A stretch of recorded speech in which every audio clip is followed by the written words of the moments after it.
La guerre entre les grandes puissances au XXIe siècle.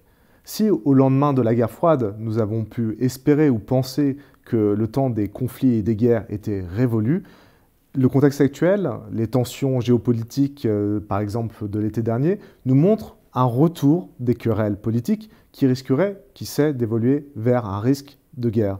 Alors c'est un contexte anxiogène, mais quels sont les indicateurs dont nous disposons pour mesurer le risque d'une menace de guerre accrue?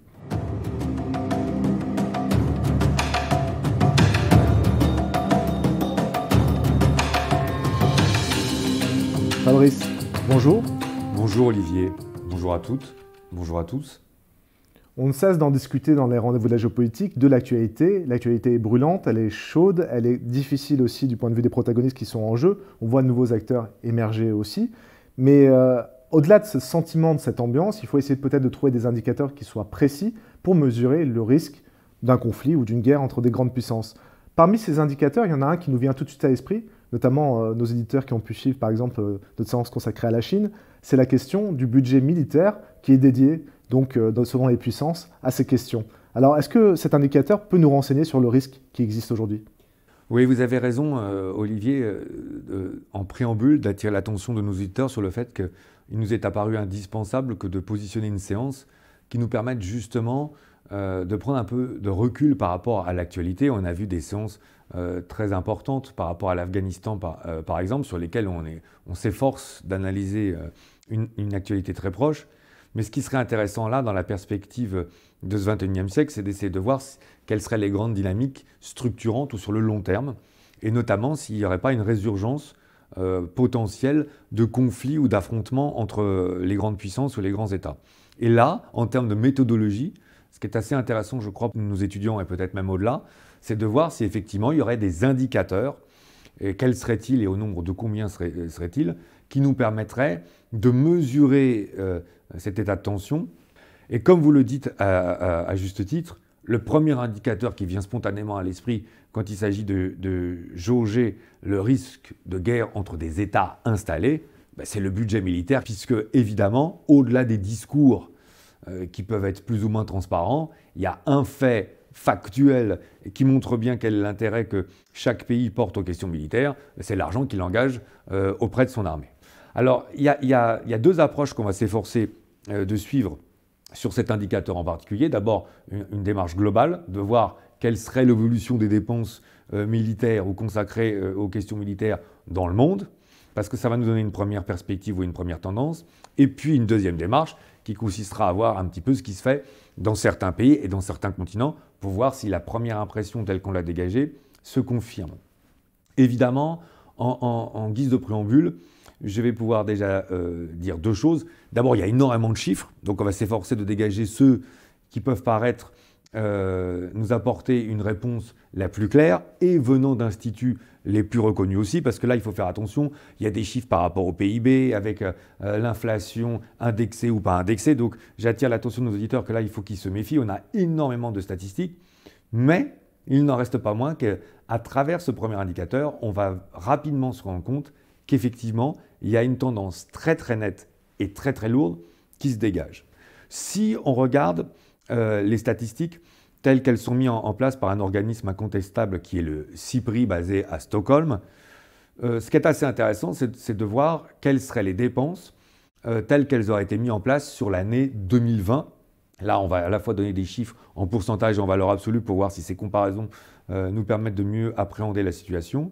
Et ce qui est assez intéressant, c'est que le CIPRI, donc basé à Stockholm, a clairement indiqué que pour l'année 2020, on aurait un accroissement des dépenses militaires de 2,6%. Il y a déjà une première information, soit 1981 milliards en valeur absolue. Et donc là, déjà, 1981 milliards de dollars, on sent bien que c'est quand même des sommes qui sont considérables. Mais il y a deux éléments qui viennent renforcer spontanément cette impression.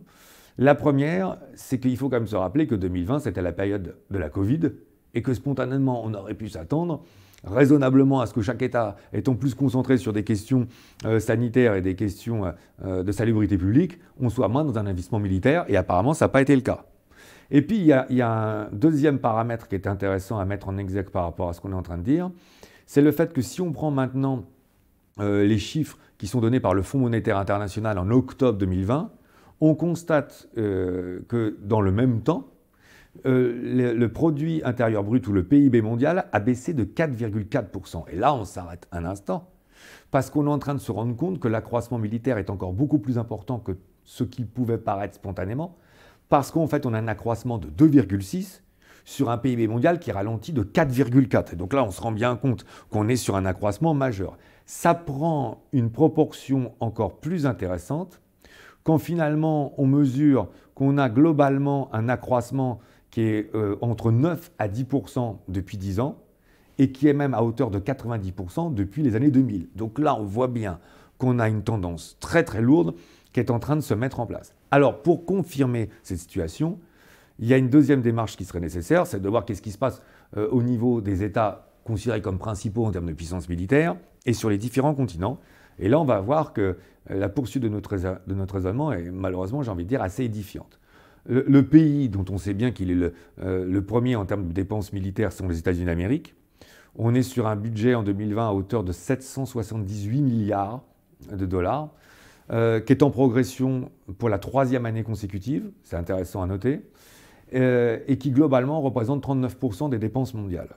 Mais si on remet les choses en perspective, ce qu'on constate, c'est que les dépenses américaines au début du XXIe siècle, donc dans la première décennie des années 2000, étaient globalement entre 620, 630, 650 milliards de dollars. Donc déjà, on se rend compte qu'en valeur absolue, on a progressé pratiquement de plus de 100 milliards. Mais ce qui est très intéressant, Olivier, et je demande à nos éditeurs d'être concentrés, c'est qu'à cette époque-là, on était sur un pourcentage nettement supérieur par rapport aux dépenses mondiales globales.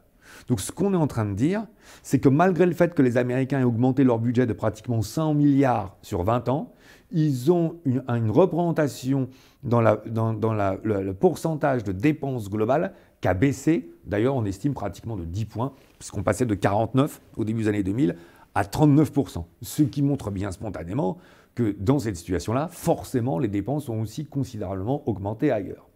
Si on prend le cas de la Chine, qui est devenue la 10e puissance, dont le budget militaire est le plus important, si on prend ce classement-là depuis 2010, ce qu'on constate, c'est qu'officiellement, la Chine aujourd'hui a un budget de 208 milliards et que l'organisme suédois qu'on évoquait tout à l'heure remet d'ailleurs en partie en cause ce chiffre, puisque le CIPRI considère qu'on est plus proche de 245 milliards parce qu'il considère que la recherche en armement n'est pas incluse, que la modernisation de toute la logistique à travers les usines qui consistent à produire des armements n'est pas incluse et que l'investissement considérable de l'armée chinoise à travers notamment ses gardes-côtes et ses forces paramilitaires n'est pas incluse non plus. Donc on serait là aussi sur un chiffre qui serait conséquent. Mais ce qui est plus important encore à entendre, c'est que le budget chinois qui a progressé sur l'année 2020 est surtout en progression constante depuis 26 ans, Olivier. Ça veut dire qu'en fait, ça fait 26 ans continus que la Chine augmente son budget militaire. Et globalement, depuis les années 2000, je demande à nos auditeurs d'entendre, la Chine aurait augmenté son budget militaire de 500%. Donc là, on arrive sur des chiffres qui même sont difficiles à appréhender intellectuellement, il faut être honnête. Et dans la continuité, on a la 3e puissance, ça va peut-être surprendre d'ailleurs nos auditeurs, qu'est l'Inde, avec 72 milliards de dollars devant la Russie. L'Inde a augmenté son budget, la Russie a augmenté son budget. Si on se met dans la zone Indo-Pacifique qu'on avait appréhendé dans une séance précédente, la Corée du Sud, l'Australie, le Japon ont augmenté leur budget. Et si maintenant on vient sur le continent européen, ce qu'on constate par exemple, c'est que la France a vraiment commencé à remonter ce budget depuis 2015. Et ce qu'on constate sur 2020, c'est qu'elle est sur une progression de 2,9. Et c'est très intéressant parce que ça veut dire que cette progression est supérieure à la moyenne qu'on a annoncée tout à l'heure de 2,6, mais surtout que la France, en 2020, passe au-dessus des fameux 2% du PIB en termes de dépenses, tel qu'on l'avait énoncé dans des séances qui évoquaient les demandes de Trump dans le cadre de l'OTAN. Et dans la continuité de nos propos, il faut savoir que sur l'année 2020, on est passé de 9 à 12 membres de l'OTAN qui ont augmenté leurs dépenses à échelle de 2% de leur PIB. Donc là, déjà, on est en train de se rendre compte d'une évolution dont la dynamique est commune, et ce n'est pas totalement fini. Parce que quand on avait fait notre séance sur le facteur militaire début janvier 2021, on a vu l'occasion de dire que certains pays aussi surprenant que la Suède, parce que neutre depuis 1815, a décidé sur sa loi de programmation militaire de faire une augmentation de 40% du budget, excusez du peu, en 5 ans, et que la Finlande, elle, est sur 50%, 54% d'augmentation. Alors si on rajoute le fait que globalement, on a aussi une augmentation des budgets militaires en Afrique subsaharienne, ce qu'on est amené à se dire, c'est que finalement, il n'y a que 2 zones dans lesquelles il n'y a pas eu d'augmentation des budgets militaires. D'abord, ce serait l'Amérique du Sud, qui globalement a des budgets militaires qui baissent de 2,1%, mais parce que le Brésil, dont on voit bien que l'importance géographique, démographique, pèse énormément, a lui, sur cette année-là en particulier, baissé son budget de 3,1%. Et puis, plus surprenant peut-être, on a la région du Moyen-Orient, dans laquelle on aurait aussi des budgets qui ont baissé, mais là, c'est moins homogène, parce qu'il y a des pays qui ont fortement baissé, et des pays comme l'Arabie Saoudite qui ont fortement augmenté. Si on reprend en guise de synthèse l'ensemble des chiffres, peut-être un peu fastidieux, et je m'en excuse, mais qui était nécessaire pour étayer nos propos, on voit bien que là, il y a une tendance lourde sur ce premier indicateur, qui est qu'on a une augmentation considérable des budgets militaires, et ça n'est que le premier indicateur. Oui, juste pour faire retour et peut-être pour préciser une chose, évidemment quand vous faisiez allusion à Trump, c'était dans cette polémique autour de cette crise pour l'OTAN, des contributions des partenaires européens qui ne participaient pas, selon Trump, suffisamment à l'effort américain. C'est très juste. Pour ce qui est du deuxième indicateur, alors il y en a un autre qui est vraiment quelque chose d'ancré dans l'imaginaire collectif. On parlait tout à l'heure hors antenne de la crise des missiles de Cuba et qui est lié à la puissance nucléaire. Alors, je dis bien puissance nucléaire, c'est-à-dire que je ne parle pas d'armes nucléaires. Il faudrait peut-être, dans cet indicateur, inclure d'autres paramètres qui viennent enrichir cette question de la puissance nucléaire. Oui, alors depuis 1945, il est évident que le deuxième indicateur sur un risque potentiel de guerre entre grandes puissances et sur les menaces, vous avez raison de le souligner, notamment à travers la crise des missiles de Cuba, c'est le risque nucléaire. Mais là, vous avez raison dans votre question de souligner déjà une nuance qui me paraît très très importante, parce que quand on parle du nucléaire, évidemment, à juste titre, on est focalisé sur les armes de destruction massive elles-mêmes, telles que sont les armes nucléaires.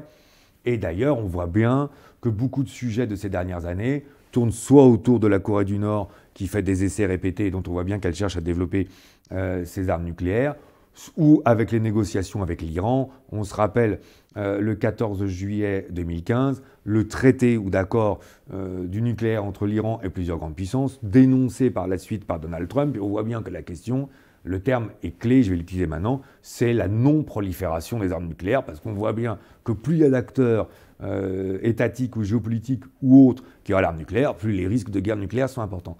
Mais là, ce que je demande aux personnes qui nous écoutent maintenant de bien intégrer, c'est que ça va au-delà.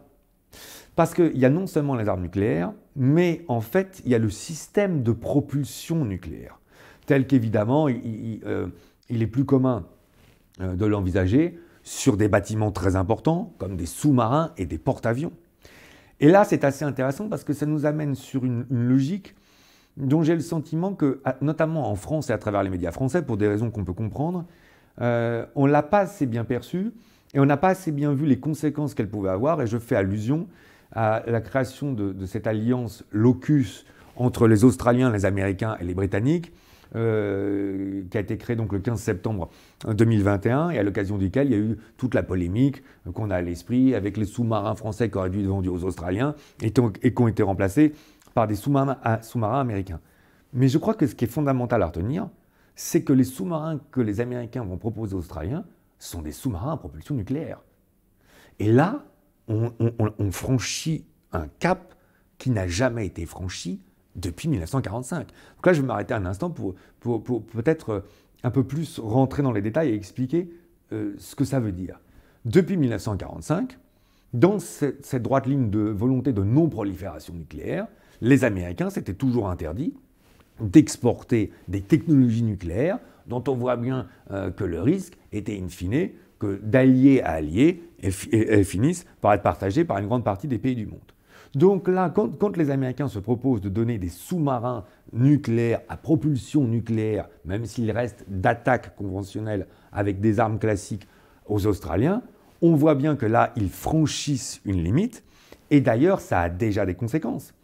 Parce qu'il y a un pays qui, depuis une vingtaine d'années, demande aux Américains d'avoir des sous-marins à propulsion nucléaire, c'est la Corée du Sud. Ce qui n'est pas très surprenant quand on voit l'évolution de la Corée du Nord qu'on a citée préalablement, et le souci très important qu'il y a en Corée du Sud.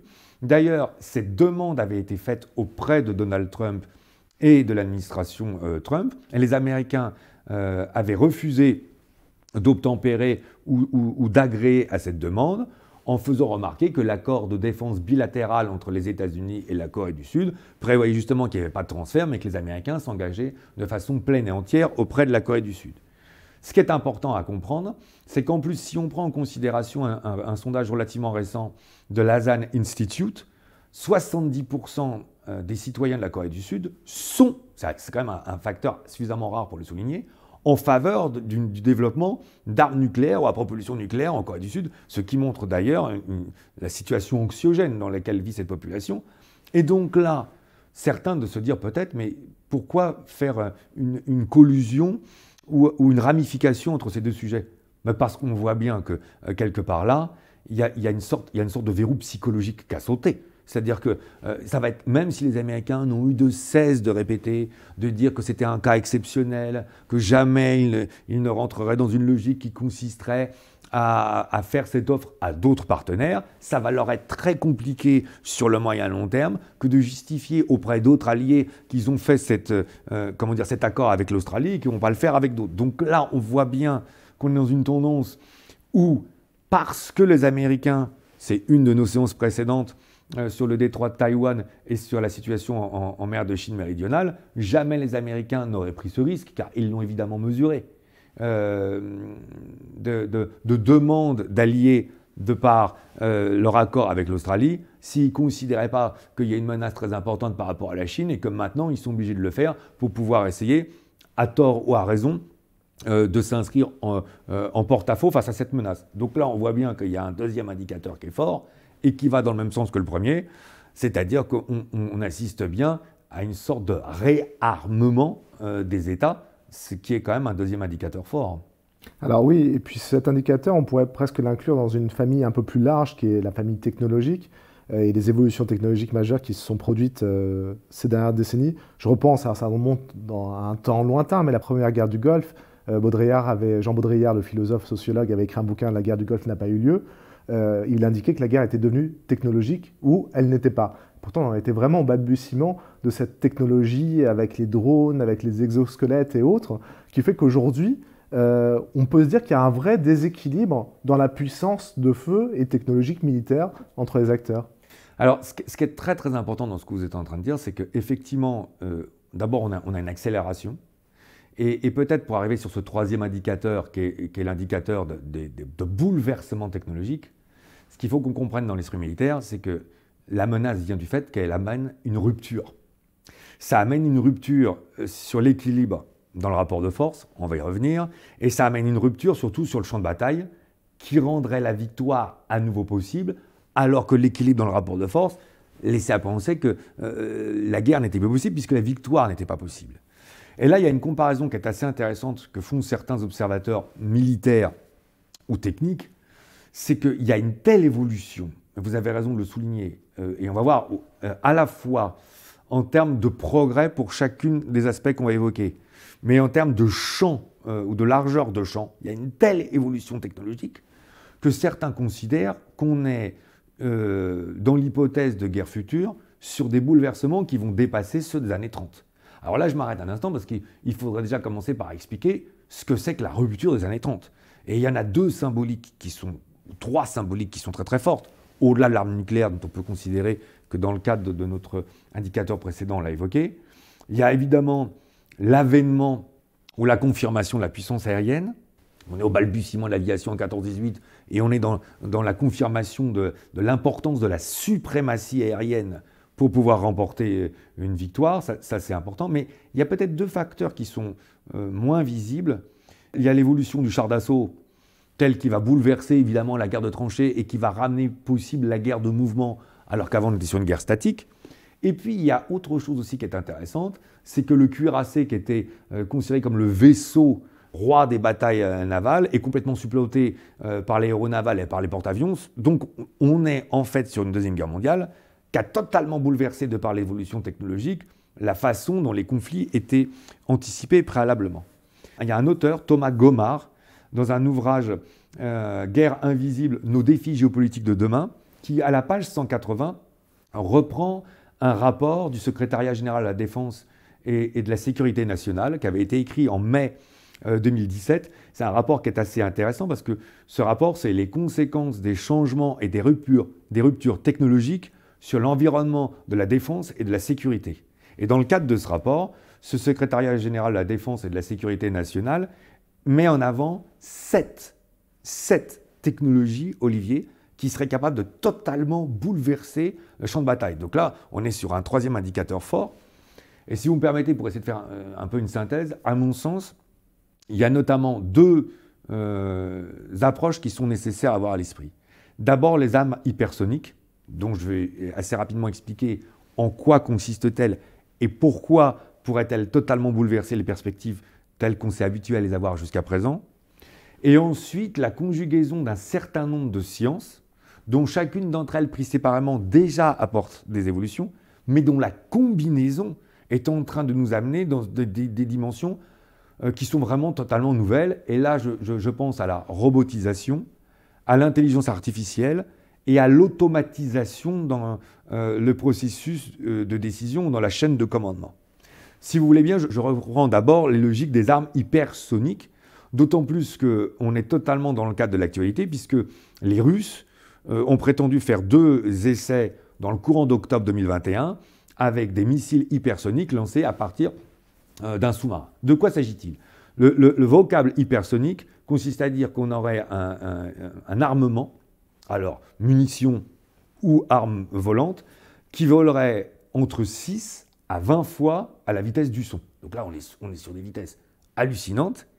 Et en plus, on peut déjà dire en guise de transition par rapport à ce qu'on va être amené à dire par la suite, qui seraient des armes intelligentes. Alors dit comme ça, on se dit bon, ok, ça fait jamais qu'une arme de plus dans la panoplie des militaires, sauf que ça veut dire que tous les pays qui possèdent ces armes, dorénavant, sont capables de viser n'importe quel objectif, où qu'il se trouve, et que donc il n'y a plus aucun endroit de la planète qui est inatteignable. Première remarque. Deuxième remarque, le temps de réaction ou de décision face à une arme qui va aussi vite se réduit d'autant plus. Donc là, en plus, l'ambivalence, c'est a-t-on affaire à une arme qui vole très rapidement, chargée uniquement de munitions conventionnelles ou de munitions nucléaires, et comment répondre à une arme comme celle-là sur un temps de réflexion qui est aussi réduit. Et là où ça devient, on va dire, encore plus problématique, c'est que comme cette arme a une autonomie en termes d'intelligence qui va de plus en plus se développer, elle ne suit pas le cursus d'un missile balistique dont on voit bien qu'en réalité, le cheminement en demi-sphérique est assez anticipable et que donc on peut mettre des contre-mesures. Mais sur une arme intelligente qui calcule son propre chemin ou son propre trajet et qui est capable de le modifier en cours, ça veut dire que non seulement ceux qui seraient visés ne seraient pas en situation de réagir rapidement, mais même d'anticiper, d'autant plus que même ceux qui tirent l'arme, au bout d'un moment, ne sont plus totalement en maîtrise de savoir quel est le chemin qu'elle va emprunter. Donc là, on se rend bien compte qu'on rentre dans une dimension complètement nouvelle, ce qui nous amène à la deuxième réflexion, la conjugaison de l'intelligence artificielle, de la robotisation et de l'automatisation. Alors la robotisation, pour en dire qu'un mot, parce qu'on pourrait passer une séance entière sur chacun de ces termes, c'est le fait que de plus en plus, et les armées, y compris l'armée française, s'entraînent avec des robots dont on voit bien qu'ils sont là pour pallier soit les manques d'effectifs, mais aussi les tâches les plus ardues physiquement, ou de combiner un certain nombre d'acteurs. Donc on a déjà là des robots qui prennent la place de l'humain, mais en plus on a de l'intelligence artificielle qui est en train de se mettre en place. Et là c'est plus effectivement aux drones auxquels on est en train de penser, parce que les drones, comme vous l'avez souligné, dans toute l'évolution des 2 premières décennies, sont des instruments qui se sont de plus en plus installés, donc en fait des engins volants dirigés à distance sans pilote. Mais en fait, il y avait quand même des personnes qui dirigeaient les drones et qui prenaient la décision, le cas échéant, de tirer ou pas, avec la validation des supérieurs. Là, ce qui est assez étonnant avec ce qu'on appelle la logique des drones rôdeurs, C'est que donc il y a des armées qui peuvent mettre en situation des drones avec une sorte d'intelligence artificielle qui elle-même analyse par rapport à son paramétrage et selon un certain nombre de conditions, si elle doit faire feu ou pas. Et donc là, la question que ça pose aussi, c'est à partir de quand considère-t-on qu'il est indispensable que l'esprit humain ou qu'une décision humaine se mette en place? Et ça va poser des problèmes de déontologie, parce que pour dire clairement les choses, quand faut-il tirer, quand ne faut-il pas tirer, et l'appréciation du contexte, comme le disent beaucoup d'experts militaires, ça reste quand même une décision humaine. Et donc là, on voit bien qu'on est en train de rentrer dans une configuration technologique qui bouleverse totalement toutes les habitudes, y compris en termes de droit militaire et de chaîne de commandement. Donc là, on a affaire à des bouleversements qui sont très très importants, qui déplacent et de loin les simples questions nucléaires, et dont on voit bien que l'hypersonique d'une part et la conjugaison de la robotisation, de l'intelligence artificielle et l'automatisation sont en train de totalement bouleverser les perspectives des champs de bataille. Et aujourd'hui, toutes les armées principales sont en pleine réflexion et déjà en pleine modélisation. Un certain nombre d'armées, les drones qu'on évoquait tout à l'heure, ils sont déjà en train de les essayer et ils sont quasiment opérationnels, même si on estime que c'est à hauteur de 2035 ou 2040 qu'on aura totalement abouti. Il n'en reste pas moins vrai que si on prend ces trois indicateurs, l'augmentation des budgets d'une part, les menaces de prolifération nucléaire d'autre part, et le bouleversement technologique tel qu'on est en train de l'évoquer, on voit bien que là, il y a une tendance très importante qui se conjugue de surcroît et qui montre bien que là, il y a quand même une dynamique qui laisse à penser que les États sont au moins, à minima, en compétition accélérée, n'est-ce pas? Oui, et vous introduisez justement le terme qui nous manquait jusqu'à présent, le terme d'État, puisque nous sommes intéressés à trois critères, trois indicateurs qui seraient des indicateurs objectifs. Mais nous sommes en géopolitique, nous pensons dans un contexte géopolitique, c'est l'objet de nos séances généralement. Et justement, on voit, on l'a dit en introduction, de nouveaux acteurs, des acteurs dont la puissance est démonstrative. Et donc dans ce contexte géopolitique-là, est-ce que c'est en analysant ce qui se passe aujourd'hui qu'on ne trouve pas notre quatrième indicateur? Le quatrième indicateur, c'est le contexte géopolitique. Parce que le quatrième indicateur qui pourrait nous indiquer est-ce qu'on a donc le risque accru d'une menace de guerre, enfin, quand même quand on écoute les termes, je conçois bien volontiers qu'ils sont relativement anxiogènes, surtout quand on mesure mieux les armes qu'on maîtrise aujourd'hui, oui, et qui font passer celles de la Seconde Guerre mondiale pour des jouets. Alors quand on voit ce qu'on a déjà été capable, j'ai l'habitude de dire ça en cours, quand on voit ce qu'on a déjà été capable de faire avec des jouets sur la Seconde Guerre mondiale, quand on voit les armes dont on dispose aujourd'hui, la perspective d'un conflit entre puissances majeures est assez interpellante, pour utiliser un euphémisme. Par contre, ce qui me semble très important à souligner, c'est qu'il faut bien qu'on se comprenne sur le terme canevas géopolitique ou contexte géopolitique. Parce que là, j'ai le sentiment que trop souvent, les observateurs s'attardent soit aux querelles idéologiques, philosophiques, soit aux querelles territoriales. Et dans la continuité un peu de nos propos précédents, moi j'ai le sentiment que ce n'est pas de ça dont il s'agit.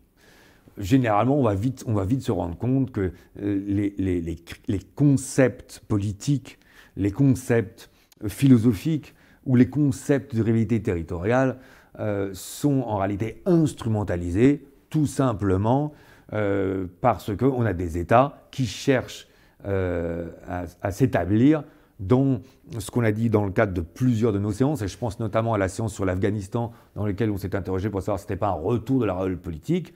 On a manifestement à faire là un contexte géopolitique dans lequel on a une double dynamique.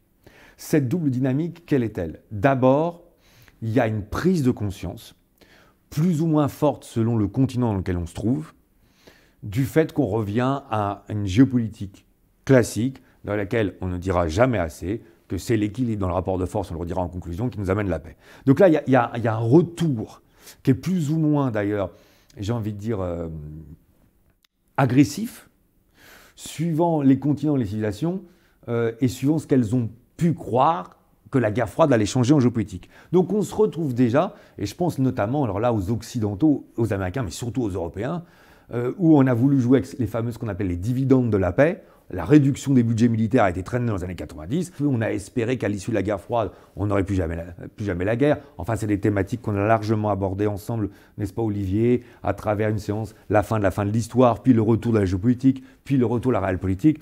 Donc, je ne reprends pas ces éléments-là, mais on a cette première dynamique. Mais à cette première dynamique se conjugue une deuxième dynamique qu'on avait mis en lumière, ou qu'on s'était forcé de mettre en lumière sur notre deuxième épisode sur l'Afghanistan, à savoir, nous sommes dans une situation de transition. Et cette situation de transition, ce n'est pas un changement de la nature des relations internationales, c'est un changement de la hiérarchie. Et on voit bien que là, avec l'émergence de nouvelles puissances que vous évoquez, ou la confirmation, le retour de certaines puissances, on est en train d'essayer de retrouver ce que dans un ouvrage de 2014, dans l'ordre mondial, Henry Kissinger appelait la recherche d'un ordre mondial.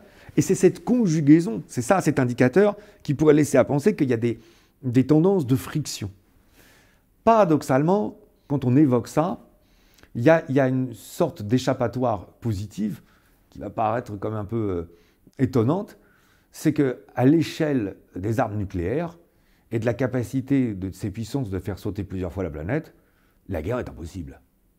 Et tout d'un coup, on se retrouve donc dans une situation où on a 3 indicateurs qui nous disent attendez, on renforce considérablement les questions militaires, l'affrontement, les recherches, on a l'air de se raidir dans des positions coercitives. Et puis tout d'un coup, on se rappelle que depuis 1945, quand même, le souci, c'est qu'il n'est plus possible, tel que peut-être dans une pensée clausewitzienne qui serait un peu trop simpliste, de résoudre les problèmes politiques, parce que la guerre serait la continuité de questions politiques. C'est la fameuse phrase de Clausewitz, la guerre n'est que la continuité de la politique par d'autres moyens. Oui, mais là, on fait sauter la planète. Donc, comment expliquer la situation actuelle? Me semble-t-il, c'est parce qu'en fait, ce qui se passe, c'est que dans un contexte où la guerre paraît impossible, mais dans un contexte incertain où la hiérarchisation des puissances ne permet pas d'avoir une grille de lecture totalement établie, la puissance militaire est en fait l'ultima ratio de la puissance politique pour les États. En fait, on est en train de rentrer dans une période où on mesure l'émergence politique ou la puissance politique des États qui cherchent à se jauger ou à se hiérarchiser dans un contexte géopolitique de transition à l'aune de la progression ou de la puissance militaire qui devient donc un instrument de mesure politique. Évidemment, ce qui est un peu embarrassant dans ce contexte, c'est qu'on perçoit bien le risque qui consiste à comprendre que quand on dispose d'un outil dans lequel on a autant investi, forcément à un moment ou à un autre, on peut succomber à la tentation que de l'utiliser. C'est ce qui me fait croire qu'en cette 3e décennie du XXIe siècle, c'est un paradoxe immense, mais dans une situation dans laquelle la géopolitique contemporaine n'a jamais peut-être autant mis en avant l'importance du rapport de force, ce qu'il va falloir bien comprendre, c'est que si on veut absolument atteindre la paix dans un contexte comme celui-là, c'est effectivement l'équilibre de ce rapport de force qui sera non seulement un gage de paix, mais qui sera porteur de paix. Fabrice, je vous propose de nous arrêter sur cette promesse de paix, d'un équilibre qui s'est nouveau. Merci Fabrice. Merci à vous. Nous voici donc arrivés au terme de ce nouveau numéro des Rendez-vous de la géopolitique. Merci à toutes, merci à tous de nous avoir suivis.